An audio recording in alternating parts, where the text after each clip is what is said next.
Hello, my dear students. How are you? Once again, we are back together to work on physics. Hope you are revising your chapter and write down your notes. Let us talk about today's session. So, we are going to study measuring irregular areas. If the enclosed region has a regular geometric shape, we can use the standard formula to find its area.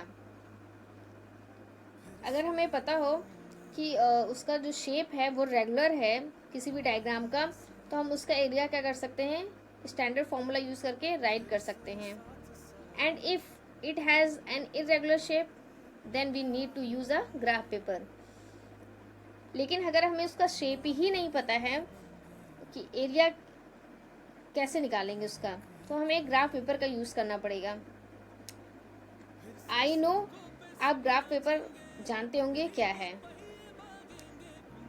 Explain करते हैं. A graph paper has a number of parallel lines both horizontal and vertical.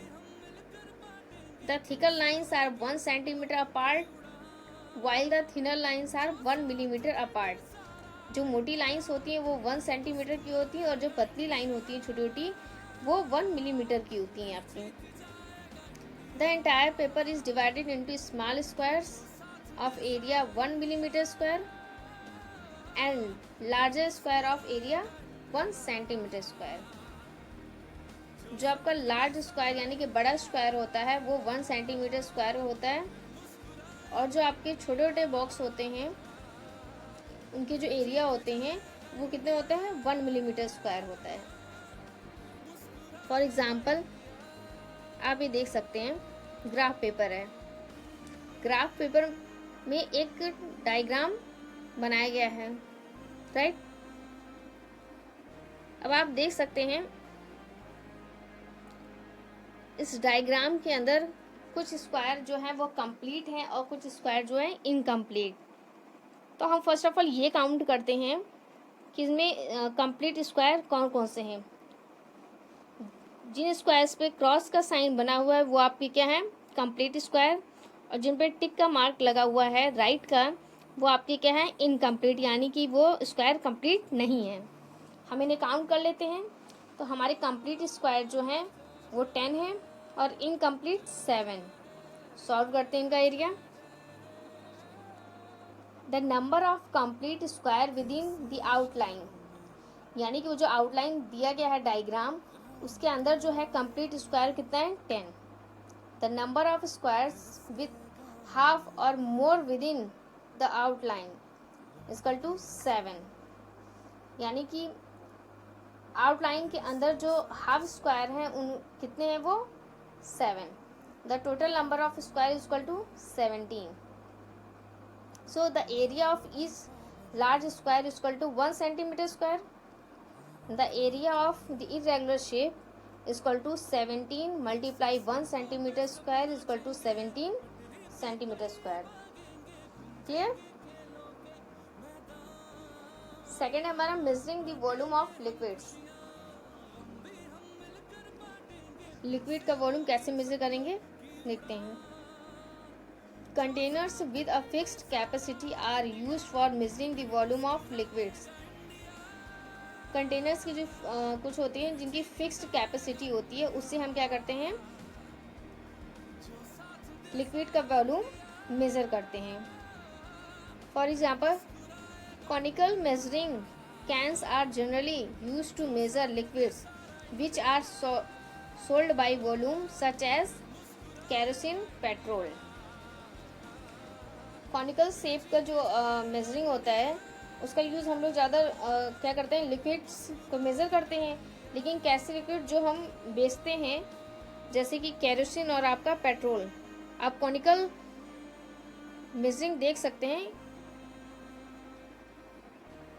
इसे कहते हैं, right. आप diagram भी draw करते चलिएगा अपने नोट्स में. नेक्स्ट आपका आता है metal cups with long handles are commonly used for measuring milk और कुकिंग ऑयल. देख सकते हैं मेटल कप्स किसे मैं बोल रही हूँ, ये है जिनका यूज़ हम लोग ज़्यादातर किसके लिए करते हैं, मिल्क या फिर कुकिंग ऑयल के लिए, कुकिंग ऑयल या मिल्क मेज़र करने के लिए इसका यूज़ हम लोग करते हैं। इन कंटेनर्स क्या है, फिक्स्ड कैपेसिटीज़ हैं, राइट। अब देखिए, containers with fixed capacity have some disadvantage. जिन कंटेनर्स की फिक्स्ड कैपेसिटी होती है उसके कुछ डिसएडवांटेज होते हैं। क्या, they can not be use to measure smaller volumes. क्या होते हैं, उन्हें हम छोटे चीज़ को नापने के लिए यूज नहीं कर सकते हैं। A milk man using a 500 ml containers for example can not measure 250 ml of milk. अगर उसके पास 500 मिलीलीटर का कंटेनर है तो वो 250 ml मिल्क मेज़र नहीं कर सकता है। But also to measure 2 litre of milk he has to fill the container 4 times.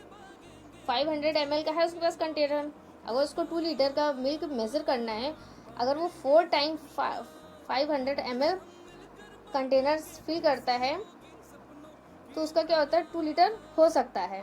But if he makes an error in each measurement, अगर हर मेजरमेंट में थोड़ी कमियां रह जाती हैं तो the total volume of milk measured could be not complete. अगर उसके मेजरमेंट में, हर एक मेजरमेंट में थोड़ी बहुत कमियां रह जाती हैं तो वो क्या होता है, मिल्क 2 लीटर नहीं हो सकता है,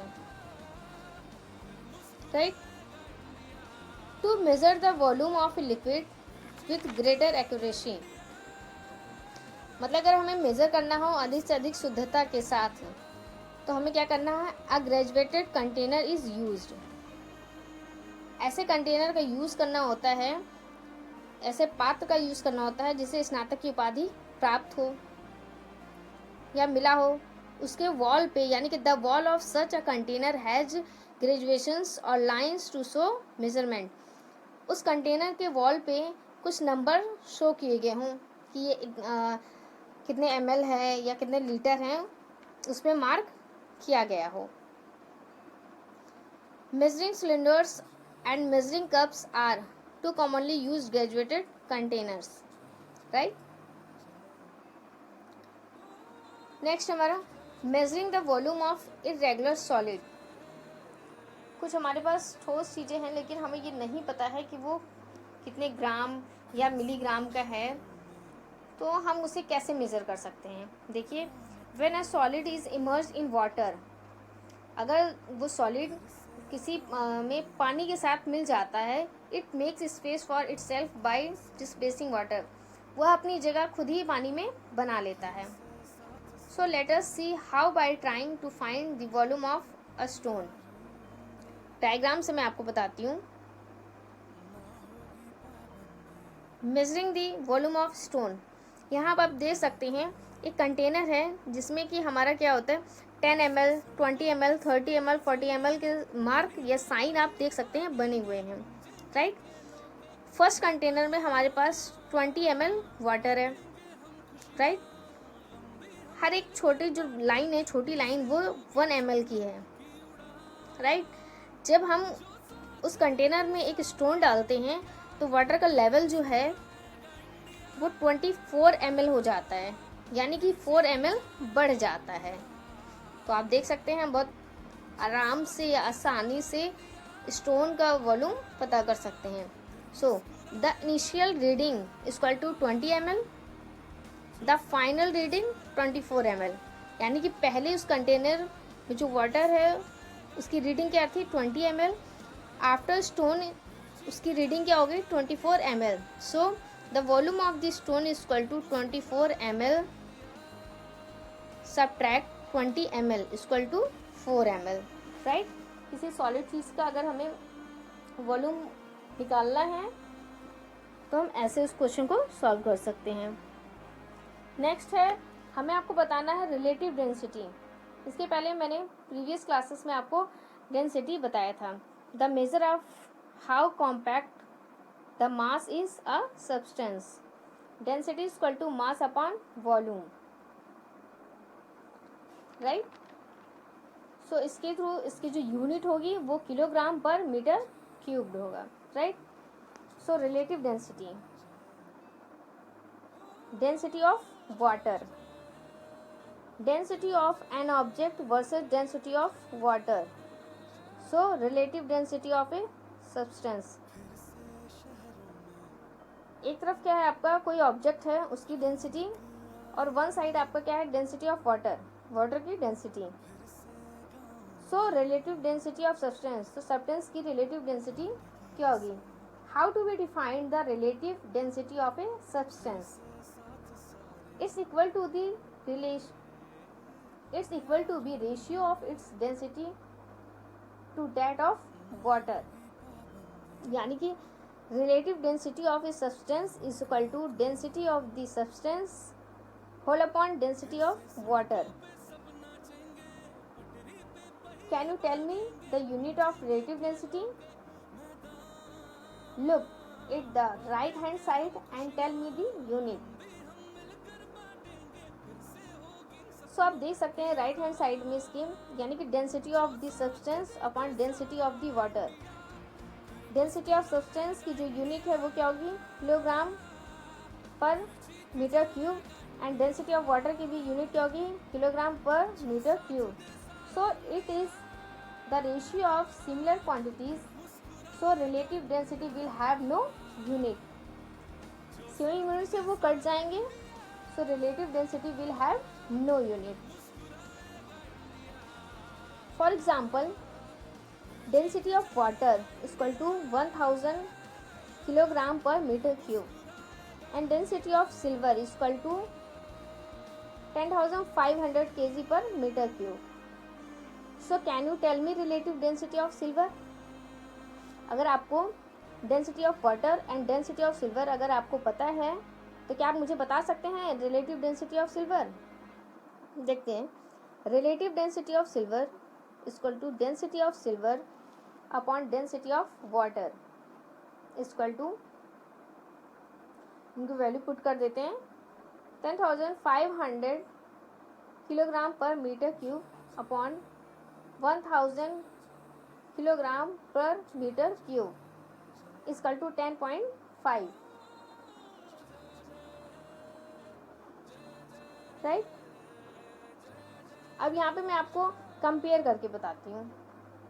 If the relative density of substance is greater than 1, then it was same. अगर सब्सटेंस की रिलेटिव डेंसिटी ज़्यादा है 1 से, तो जो हमारा सब्सटेंस है यानी ऑब्जेक्ट है वो पानी में डूब जाएगा, right.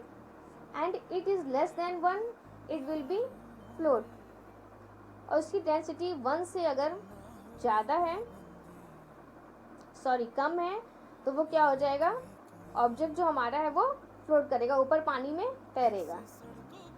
Clear? As the relative density of silver is 10.5 which is greater than 1, it will sink in water. आपको पता है relative density of silver is equal to 10.5, जो कि ग्रेटर देन है 1 से। जो हमारा सिल्वर है यानी ऑब्जेक्ट जो है हमारा वो पानी में डूब जाएगा। क्लियर? नेक्स्ट हम क्या करते हैं, एक एग्जांपल लेते हैं। But if we take the example of ice, अगर हम एग्जांपल आइस का लेते हैं, its density approximately 934 kilogram per metre cube, right. So its relative density will be 0.934. Clear? So क्या करते हैं, relative density of ice is equal to 934 kilogram per metre cube upon 1000 kilogram per metre cube. As this relative density is less than 1, it will float in water. इसकी density, relative density कितनी है इसकी, 0.934, जो कि हमारा 1 से छोटा है.